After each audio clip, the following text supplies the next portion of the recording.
I've always been very interested in that ambiguous line between abstraction and representation. I've had situations where I've been in shows and somebody will see my work from a little bit of a distance and they weren't sure whether it was ceramic or paper or wood or painting. And then they'll come up and realize that it's a textile. It sort of transcends the fact that it's a textile, and it crosses the lines from one media to another media. I find that real interesting.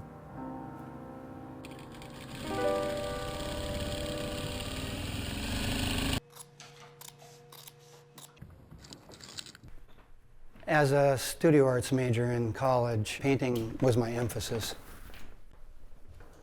At some point, I realized I was more interested in the tactile quality of the canvas than I was in the pigments, so that started me on exploring that material.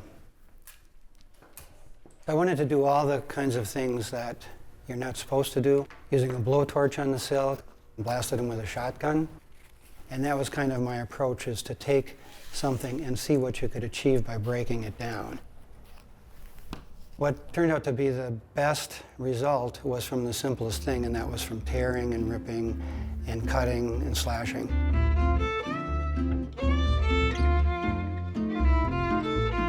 My work is wall pieces of stitched silk. They have a very painterly quality to them, and they have a very tapestry-like quality.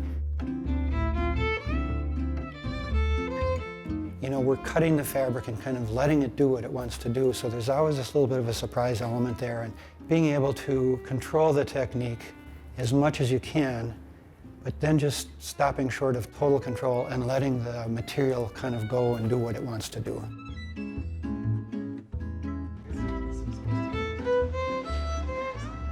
It's a very collaborative environment here.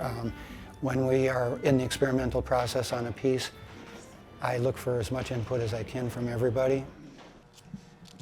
Parts of the process are tedious.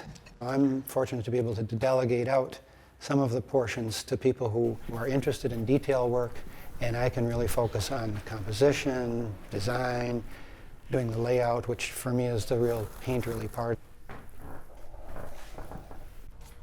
The staff consists of my wife, Kathy, who has been a collaborator since the beginning. She actually taught me how to sew. And Peggy Meyer, who did the stitching for us and is an expert on this technique. And then Cheryl Shern, a very skilled technician. She works at the sewing machine, she cuts, she does all the detail work.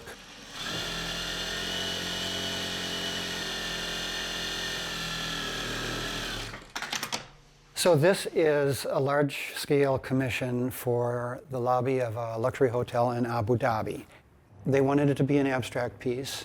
I decided that I would have some subtle Islamic patterning in there.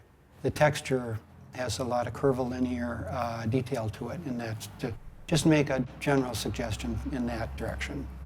The studio space here isn't big enough for us to hang the whole piece, so we're going to be taking this down and during our test hang in the atrium at International Market Square in Minneapolis.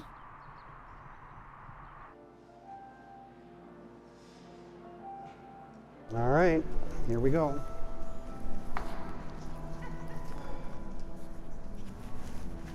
Heavy, huh? Is this one heavier than the other one?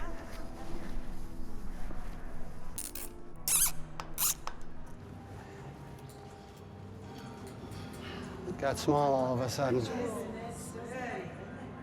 Looks pretty good.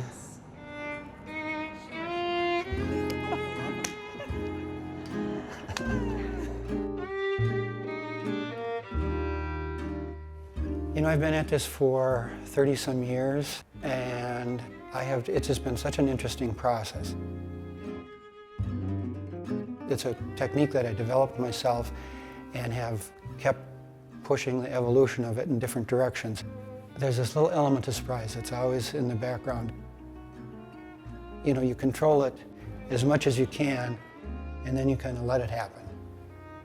That's part of the fun part, that surprise element.